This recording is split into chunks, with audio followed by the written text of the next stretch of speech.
US and Chinese officials on Monday agreed to a 90-day pause in their trade war, rolling back most recent tariffs.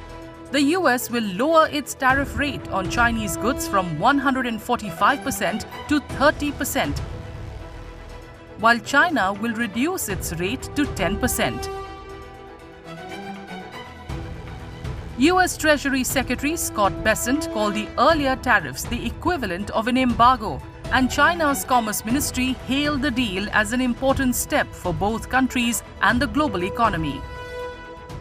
We have reached an agreement on a 90-day pause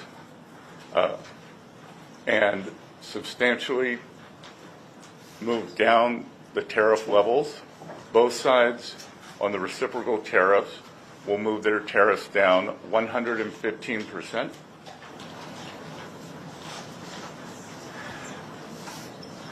We had very robust discussions. Both sides showed great respect. The new 30% US tariff on Chinese goods remains higher than the 27% imposed on Indian products. In his April 2nd Liberation Day speech, President Trump called the tariff on Indian imports a kind reciprocal move in response to India's 52% duty on US goods. Meanwhile, China has tightened export controls on rare earths, some vital to the defense sector, and expanded its list of restricted American companies. Over the last month or so, we've been in discussion with a lot of pharmaceutical companies.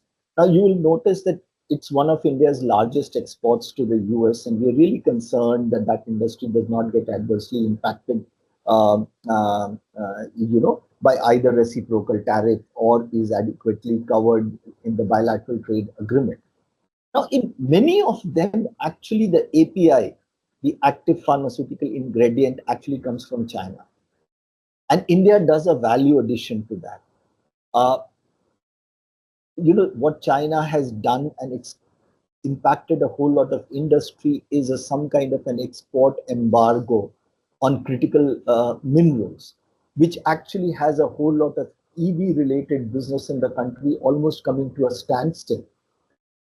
So opening up this trade actually increases the opportunity for every country to try and add to its GDP and export potential, rather than say that, we are going to lose out on. Indian exporters, particularly in textiles and pharmaceuticals, have benefited as US buyers shifted away from Chinese goods.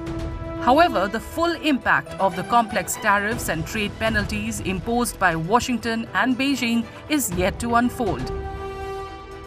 Much will depend on whether both sides can bridge their long-standing differences during the 90-day truce.